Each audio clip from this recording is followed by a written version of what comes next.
یہاں اس آیت میں کیا ہو رہا ہے؟ اس آیت میں خدا کریم قانون لکھنے کے بعد مومنین کو، مسلمین کو مخاطب قرار دے دیتا ہے۔ یعنی قانون تو لکھا جا چکا ہے، بتایا جا چکا ہے، قانون سے ہٹ کر اللہ کیا کرتا ہے؟ علیحدہ جیسے کہ بلا کر، خود خطاب کر کے، یعنی وہ تو لکھا ہوا تو ہے ہی، وہ تو آپ جانتے ہیں، وہ تو آپ پڑھ چکے ہیں۔ اب اللہ کیا کرتا ہے؟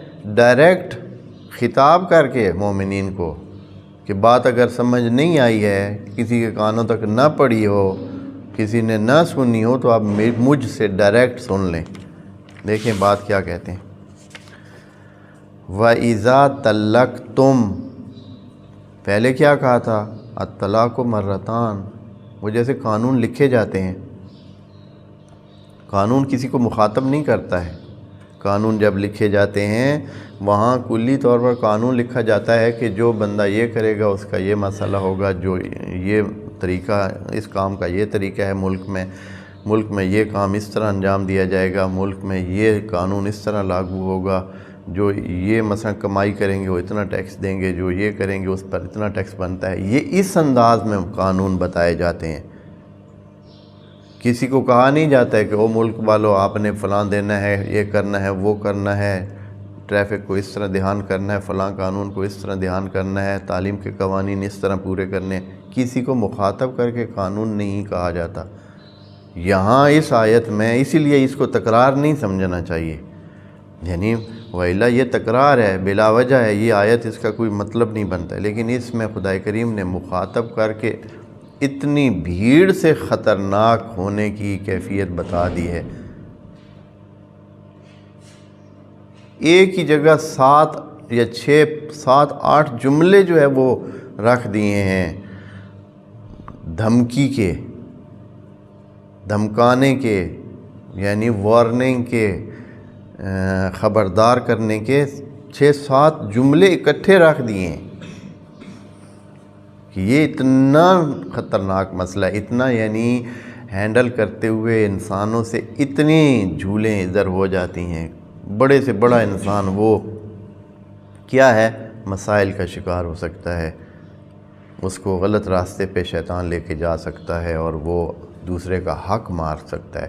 اس لیے کہ مسلسل ایک کمزور طرف، ایک سائیڈ کمزور ہے، ایک سائیڈ طاقتور ہے، اور ان کا آپس میں بیلنس رکھنا بہت مشکل ہے۔ حتماً جو ہے وہ کیا ہو جانا ہے، یہاں مسائل پیدا ہو جانے ہیں۔ خدا کریم نے اس مسئلے کو، یعنی خواتین کے حقوق کو، خصوصی طور پر کیونکہ خواتین اس میں زیادہ زخم میں آ جانی ہیں، کمزور پہلو ہے، خدا کریم نے ان کی حمایت کے لیے ایک پورا ایک سمجھیں کہ ڈیم پہ ڈیم جو ہے نا، وہ صد پہ صد بنائی ہے وارننگ کی اور انسانوں کو خبردار کرنے کی کہ ذرا دھیان کریں، آپ نظر میں ہیں، آپ کا ایک ایک کام نظر میں ہے، دھیان میں ہے، یہ کریں، یہ ابھی آپ پڑھیں گے تو آپ دھیان کریں، دیکھیں کیا کہتے ہیں۔ وَإِذَا طَلَّقْتُمُ النِّسَاءَ، جب آپ دیکھیں نا، طلقتم یعنی خطاب کر دیا ہے، جب آپ نے طلاق دی، بات وہی ہے، پیچھے بھی یہی تھا کہ جب طلاق دی تو پھر کیا ہونا ہے، یہاں کیا کریں پھر فَبَلَغْنَا أَجَلَهُنَّ، پھر وہ ٹائم جو 228 میں بتایا تھا، ثلاثۃ قروء، وہ ان کا تقریباً پورا ہونے کو ہے۔ فَبَلَغْنَا، اس سے پتہ چلتا ہے کہ اب یہاں جو ایک اور اس وضاحت کرنے میں حرج نہیں ہے، فَبَلَغْنَا کا معنی جو اس کا اصلی معنی بنتا ہے ظاہراً وہ تو یہ ہے کہ جب کوئی کسی جگہ پہنچ جائے، جو بھی جگہ ہو، بالغا یعنی پہنچا، اس جگہ کو پا لیا، ہاں جیسے بالغ ہوتا ہے،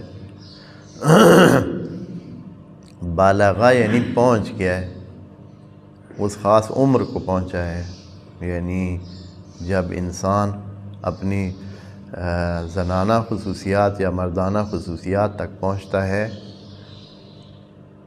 اس کو کہتے ہیں بالغا، اور یہ اسی لفظ سے ہی ہے کہ تو بالغہ کا معنی یہ ہے کہ پہنچنا، لیکن یہاں مفسرین مسائل کا شکار ہو جاتے ہیں بعض اوقات کہ بالغہ کا معنی کریں تو اس کا مطلب تو یہ ہے کہ مدت پوری ہو گئی ہے، طلاق واقع ہو گئی، اب رکھنے کا کیا مطلب بنتا ہے؟ فَامْسِكُوهُنَّ کیسے کر سکتے ہیں؟ بالغہ یعنی جب مدت پوری ہو گئی، تو اب جب مدت پوری ہوتی ہی گئی تو طلاق کیا ہو جائے گی؟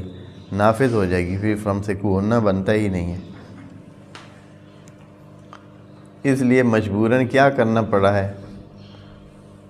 انہوں کو بالغہ کے معنی میں تبدیلی کرنی پڑی ہے۔ بالغہ کا معنی کیا ہے کہ یعنی قریب ہو پہنچنے کے، پہنچا ہوا ہو یا پہنچنے کے قریب ہو، یہ معنی کر دیا ہے۔ حالانکہ یہ معنی یعنی مشکلات ہے اس میں، ایسے کنونس کرنے والی یا انسان کو اس طرح کے آدمی مان لے، اس کو قبول کر لے، اتنا آسان نہیں ہے جب تک کہ ہمارے پاس پکی دلیل نہ ہو، قرینہ نہ ہو۔ معنی لفظ کا کیسے ہم تبدیل کر سکتے ہیں؟ پھر کیا حل کیا جائے؟ کیسے ہو کہ یہ جو ہے معنی فَإِذَا بَلَغْنَ أَجَلَهُنَّ فَامْسِكُوهُنَّ بِمَعْرُوفٍ أَوْ سَرِّحُوهُنَّ بِمَعْرُوفٍ، جب وہ اپنی اجل کو پہنچیں تو یا تو پھر ان کو رکھ لیں۔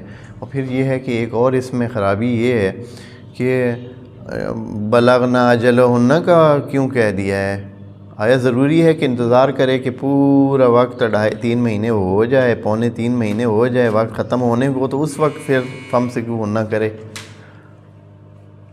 خود طلاق دینے کے بعد 1 ہفتہ بعد نہیں کر سکتا ہے، 1 مہینہ بعد نہیں کر سکتا ہے؟ اور اللہ نے بالکل اینڈ پہ جا کے کیوں کہا ہے کہ اس وقت آپ ڈیسیجن لیں؟ فَامْسِكُوهُنَّ یعنی جب بالغ ہو جائیں اپنی مدت کو تو پھر آپ کیا کریں؟ فا لگا ہوا ہے، اس کا معنی یہ ہے کہ پھر کریں۔ تو اس کا مطلب یہ بنتا ہے کہ جب مدت پوری ہونے، انہوں نے معنی یوں کیا ہے، دیکھیں میں معنی آپ کو پڑھ کر دکھا دیتا ہوں تاکہ بالغہ کا علیحدہ معنی بھی لکھا ہے اس تفسیر میں، کہا ہے کہ بلوغ کسی مدت کی انتہا تک یا انتہا کے قریب پہنچنا، انتہا کے قریب پہنچنا۔ یہ فا کا تو اس کے ساتھ جوڑ نہیں بنتا ہے، فا۔ اور پھر یہ ہے کہ آخر تک رکنے کا کوئی مطلب نہیں، اللہ کہے کہ حتماً آخر تک جائیں، پھر اگر اس وقت آپ کیا کریں؟ 2 میں سے ایک راستہ اپنائیں، یا ان کو رکھ لیں یا جانے دیں۔ تو بہتر یہ شاید یہی چیز مد نظر ہے، اور خدا کریم یہ کہنا چاہ رہا ہے، کیونکہ خدا کریم نے واضح کر دیا کہ طلاق تو 2 طلاقیں ہیں، 2 کے بعد تیسری طلاق نہیں ہے، وہ حرمت ہے۔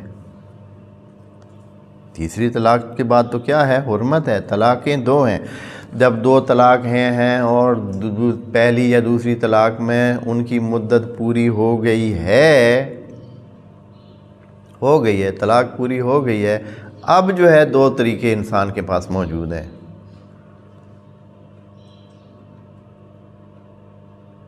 اس انسان کے پاس 2 راستے ہیں، ایک یہ کہ فَامْسِكُوهُنَّ یعنی دوبارہ نکاح کر کے ان کو جوڑ لیں اور رکھیں اپنے پاس، یا پھر جیسے طلاق دے جا چکی ہے تو پھر کیا ہے؟ سَرِّحُوهُنَّ ان کو جانے دیں۔